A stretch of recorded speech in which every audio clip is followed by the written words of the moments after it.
বন্ধুসকল, মই বৰ্তমান উপস্থিত আছোঁ গুৱাহাটীত নতুনকৈ বনোৱা এখন পাৰ্কত। আপোনালোকে সমান্তৰাল জনাব ক'ত অৱস্থিত এইটো।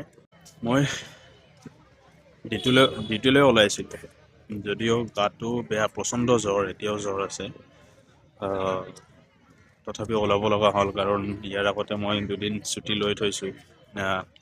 LOP হয়, মানে এই দুদিনৰ মই পইচা নাপাম। গতিকে আজি কষ্ট হ'লেও মই ওলাই আহিলোঁ।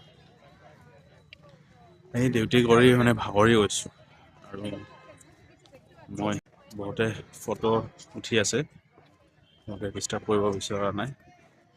তো মই যি ক'ব বিচাৰিছোঁ যে আপুনি যদি আজৰি সময় কটাব বিচাৰিছে, ইয়াতে আহিব পাৰে। আৰু বৰ্তমানে এণ্ট্ৰি ফ্ৰী হয়, ফ্ৰী অফ কষ্ট। আৰু ইয়াতে মই যি দেখিছোঁ, মানুহৰ জনসমুদ্ৰ, ইমান মানুহ আহিছে। আপুনি যদি ছানডে আহিব বিচাৰিছে, কাইণ্ডলি নাহিব, কাৰণ ছানডে আহিলে আপুনি উপভোগ কৰিব নোৱাৰিব ভালকৈ।